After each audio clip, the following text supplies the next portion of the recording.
All right, hey, it's Junkman from VintageRock.com. We were at the Rock Legends cruise here in 2015, and somebody that I've always wanted to meet, a talent. A lot of you guys know him as the guitar player from the band Triumph. We know him as a very well-rounded guitar player and educator as well. This is Rik Emmett. So how you doing, Rick? I'm doing great. Yeah, I'm having fun on this cruise. Yeah, it's great, isn't it? Yeah. It really is. There's so many different styles to your guitar playing. You know, you could play rock. You had how many records with Triumph? Quite a few.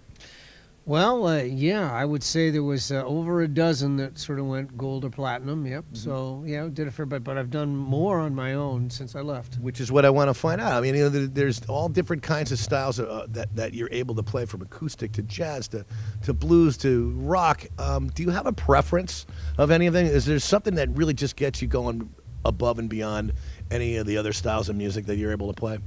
I'm not really. I mean, the thing that really gets me going is the ability to switch gears and do different things. You know, I mean, what comes most naturally to me might be, say, the blues that I played when I was a teenager. You know, and I think that's the thing that sort of leads you into guitar in a deeper kind of a way. Well, it's the basis of everything. Yeah, and so what falls naturally into my hands would be blues, and the blues that sort of Led Zeppelin made teenagers get hip to and all that stuff. But I love playing jazz guitar, and I love playing fingerstyle types of guitar, and I like to mix these things up and get the opportunity to try all those different things.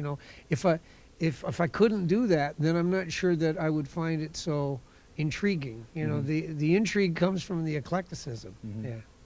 Now, I mean, is any more difficult to play than others? I mean, obviously, you talked about playing like Claire de Lune and other classical pieces. Of course, I didn't pronounce it correctly with you. You did fine. Okay. Yeah. You've got other classical pieces and jazz pieces, as opposed to some of the technical rock stuff as you do too. Is there one style that's more difficult to play? I mean, obviously, they're all in your heart, but is there any one that's more difficult for you to physically play than another? Well, certainly classical playing is very challenging because technically it has to be so together, mm-hmm. and that takes a lot of discipline, and I don't necessarily think of myself as an extremely disciplined kind of guy. There's certain things that I'll write that then I say to myself, okay, I'm going to have to, really woodshed this to get it to the point where I could, perform it publicly and be proud of myself. But there's standard repertoire that I would never want to necessarily take a crack at because people would know. I'll tell you a story. I once got asked to sing at a wedding. And I said, well, no, what do I look like, Adam Sandler? I'm not a wedding singer. And they said, well, my wife, it was a friend of hers, and she said, no, you're going to do this. And I went, okay, well, I have this song I'm writing, and if I change a lyric here and there, I can turn it into a wedding song. Because there's no way I'm going to get up at a wedding and sing, Ave Maria or something, and because the jig will be up. Everybody will know. I don't really have those kinds of chops. I have chops to do my own stuff, but I don't really think of myself as somebody that's rigorous enough or disciplined enough to do what classical players do and what really great jazz players do and stuff. So I just kind of make it up for myself and then fool everybody. At the same time, have you ever put your spin on the Canadian national anthem at sports events? I have, yeah. There were back in the day when John Candy was an owner with Wayne Gretzky of the Toronto Argonauts. Right. I did the anthem for them. Canadian football. Yeah, Canadian Football League, and I also did a Blue Jays game against the Tigers, and they lost 3-1, and they never asked me back. These are true things. I've done the American anthem in the ballpark in Detroit. My son played for the Central Michigan team, and they played against one of the Michigan State teams. I can't remember when, in Comerica Park. And so it was my son's senior year.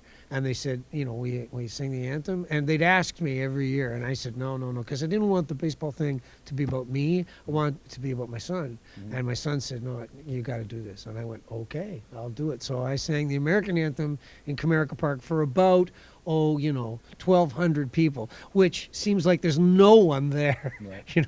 But it was a nice moment for me. Well, with what we were talking about just before, would you ever do it instrumentally on a guitar if asked? I might. The Blue Jays, John Gibbons was their manager. Then he was gone, and then he's come back. And he was a big Triumph fan because he grew up. His dad was on the military base down in San Antonio. Triumph kind of broke out of Texas and San Antonio. So Gibbons was a big fan, and he came to some of my gigs, and so he had told the Jays broadcasters, well, you get that Emmett guy to come and play the national anthem. Because he'd seen that a lot. well, he'd seen Slash do it, and Yeah. I guess whoever else, and so there was talk I was going to do it last season, and it didn't happen. So I don't know, maybe this season, maybe next. If they ask me, it might happen. With or without the famous double neck? Yeah, well, that's a good question. I think I would do it without, because I think you'd want it. You want to keep it simple, pretty right? rockin' Yeah. Les Paul kind of something or other. Yeah.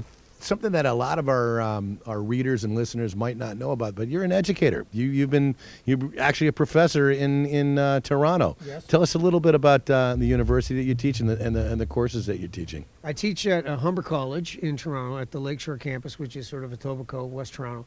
And I started because they had asked me to be on their advisory board, and then one thing led to another, and then the guy that was the music director of the program said, look, there would be nobody better qualified to teach the business course here. And I went, oh, man, really? Like, I don't know, music business. And he said, oh, that's just be an elective. And, so that's how it started. And then, a dozen years later, I'd written the curriculum. The program had changed from being a diploma program to being an actual degree. You can get a bachelor's in music now. So it was really becoming big deal stuff, and of course they make sure they give you honorary stuff so that you're qualified, and then I was teaching songwriting and directed studies, which is a kind of recording program stuff.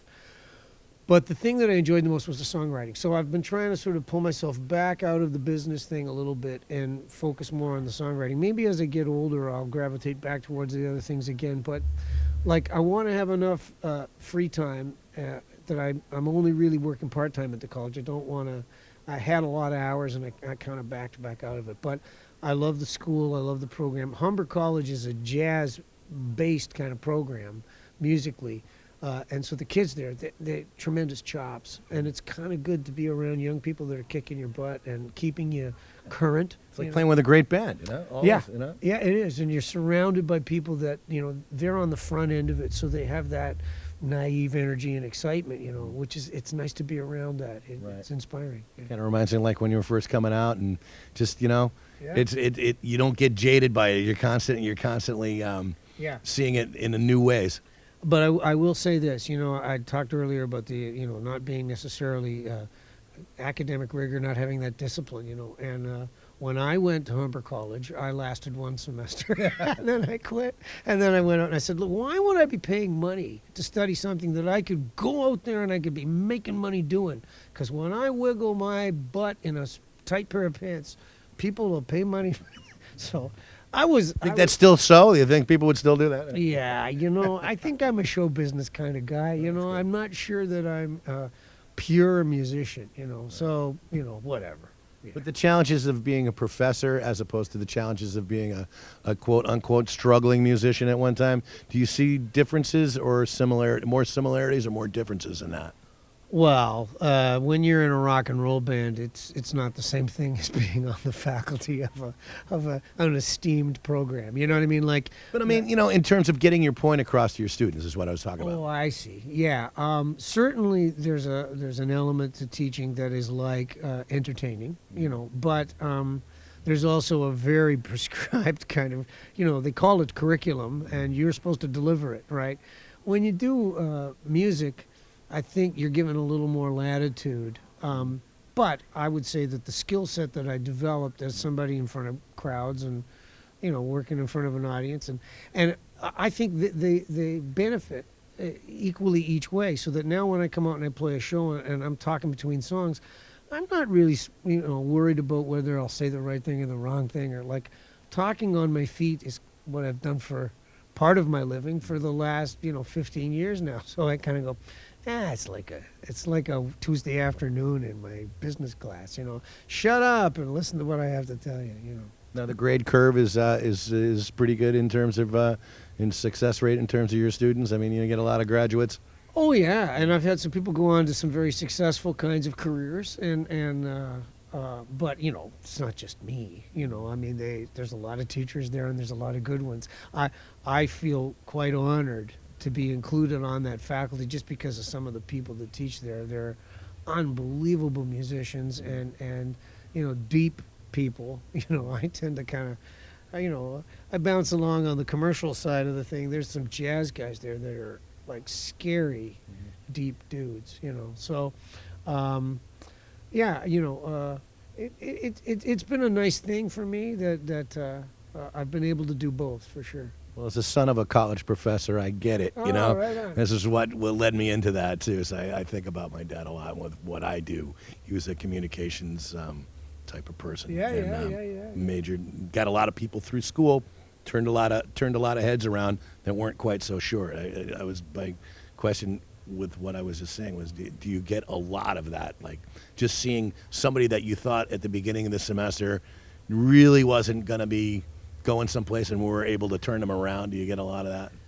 I wouldn't say a lot, but certainly you get some really lovely surprises, unexpected things where you give somebody a second chance or a third chance, and then they surprise you with the way they respond to having been given that opportunity. Sometimes you get a student and you can just see it. You can, it comes off them. He's a natural. Yeah, and you think, all I really have to do is make sure that they believe in themselves, that they don't lose faith or lose confidence somehow along the way here, that all they do is really get the sense that it's just waiting for them. And that's a kind of a nice thing to be able to do.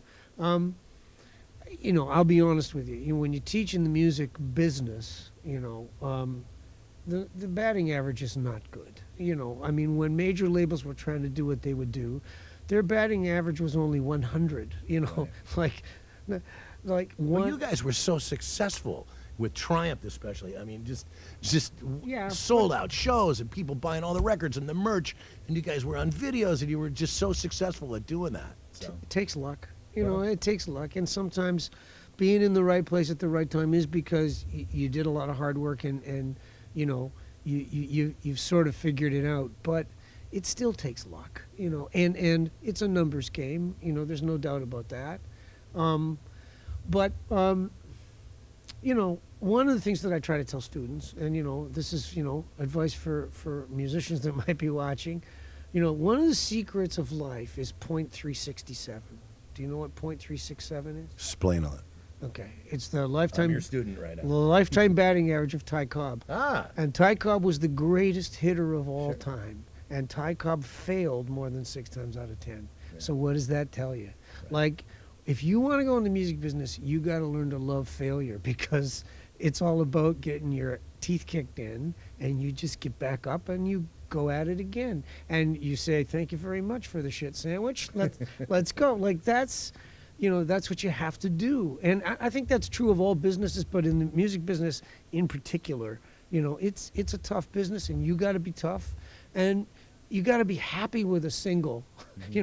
Somebody made Ty Cobb was never happy with anything, apparently. But. No, that's right. Yes, that's true. But yeah, okay, I'll grant you that. But he was successful, like you said. That's 367 roll. Got it. Another decision that I'm flashing back to something. 1983, your band played at the US Festival. 500,000 people. I was there. You and your bandmates seem to be the only band members that had the foresight or the luck, don't know, to claim your own rights to your performance. And you put that out on DVD when nobody else seemed to have that forethought. How did you guys think about doing that?